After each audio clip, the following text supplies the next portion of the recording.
रावण का अपना मस्तक काटकर शिव जी को प्रसन्न करना तथा ब्रह्मा से भी वरदान प्राप्ति।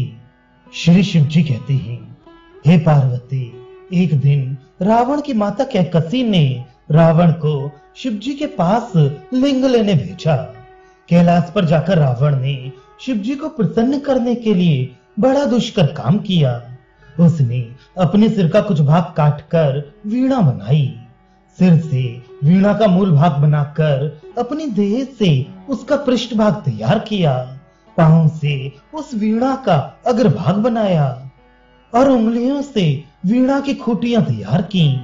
अपने पेट के भीतर की आंतों से सैकड़ों एवं हजारों तार बनाकर अपने शरीर से ही वीणा रची। पश्चात षडश आदि स्वरों से रावण ने अपने मुख से ही गंधर्व के समान सुंदर गायन आरंभ किया। तब लोगों का कल्याण करने वाले भगवान शंकर नंदीश्वर से बोले कि तुम अपने हाथ से रावण का सिर संधान करके उससे कहो कि शंकर जी, तुम जैसे राक्षस को आत्मलिंग कभी ना देंगे। मैं शिव जी के हृदय की बात जानता हूँ, इसलिए तुम अपने स्थान को वापस चले जाओ। ऐसा कहकर उसको उसके स्थान पर भेज देना। नंदीश्वर शिव का ये वचन सुनकर रावण के पास गए। उन्होंने अपने हाथ से उसका सिर धड़ से जोड़कर शिव का वचन उसको कह सुनाया।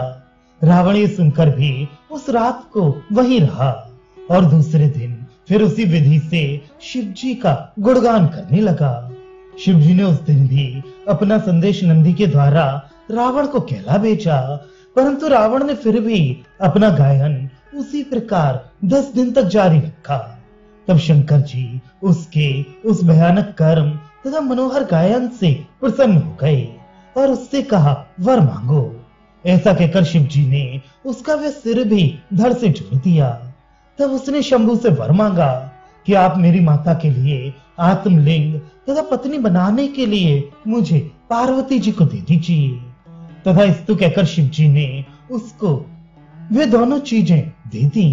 जब उनको लेकर रावण चलने लगा, उस समय शिव जी कहने लगे, हे वीर, तुमने मुझको प्रसन्न करने के लिए अपना सिर 10 बार तलवार से काटा है, इसलिए मेरे कथनानुसार तुम्हारे 10 सिर तथा 20 भुजाएं हो जाएंगी।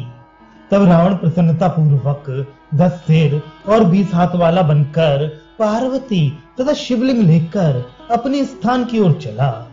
कहीं कहीं कल्पभेद से रावण 100 बार मस्तक काटने से 100 सिर तथा 200 हाथ वाला भी कहा गया है। बाद में रास्ते से ही विष्णु भगवान रावण के हाथ से तुमको छीन ले गए। तब तुम पार्वती भी श्री हरि को धोखा देकर उनसे अलग हो गई।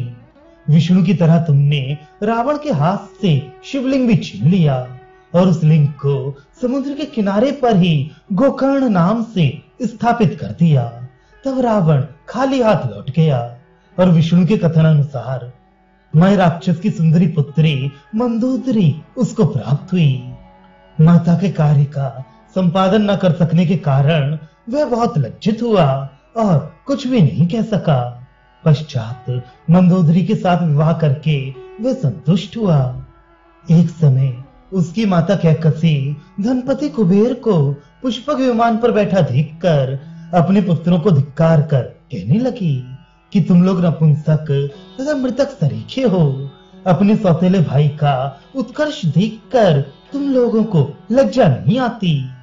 माता के इस कटु वचन को सुनकर वे तीनों भाई पूजनीय गोकर्ण महादेव के पास गए। वहां कुंभकर्ण ने 10,000 वर्ष तपस्या की।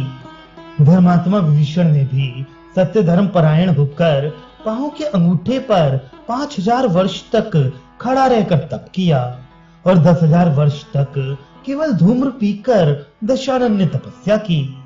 1000 वर्ष पूरा हो जाने पर वह अपना एक सिर काटकर अग्नि में होम देता था। ऐसा करते करते 9,000 वर्ष बीत गए। जब 10,000 वर्ष पूरे हुए और रावण अपना 10वां सिर काटकर आग में हवन करने के लिए तैयार हुआ, तब प्रजापति ब्रह्मा उस पर प्रसन्न हुए। ब्रह्मा ने कहा, हे वत्स, तू अपना इच्छित वर मांग। तब रावण ने कहा कि मैं गरुड़ से सर्पों से, यक्षों से, देवताओं से, असुरों से, आप ब्रह्मा से, शंभु से तथा विष्णु से भी अवध्य होने का वर मांगता हूँ, और मनुष्य तो मेरे लिए तिनके के बराबर है। तथा इस्तु कहकर ब्रह्मा ने रावण को 10 सिर दिए और विभीषण को सुबुद्धि तथा अमृत दिया। इंद्रपद की इच्छा रखने वाले कुंभकर्ण से ब्रह्मा ने कहा कि अपना अभिलाषित वर मांगो। तब सरस्वती के द्वारा मुंह में पड़कर कुंभकर्ण ने 6 महीने तक की नींद मांगी। तदनंतर ब्रह्मा ने उसको 6 महीने तक सोना और फिर भोजन करना तथा 6 महीने तक फिर शयन का वर दिया। तदनंतर ब्रह्मा जी अंतर्धान हो गए और वे लोग भी अपने घर चले गए।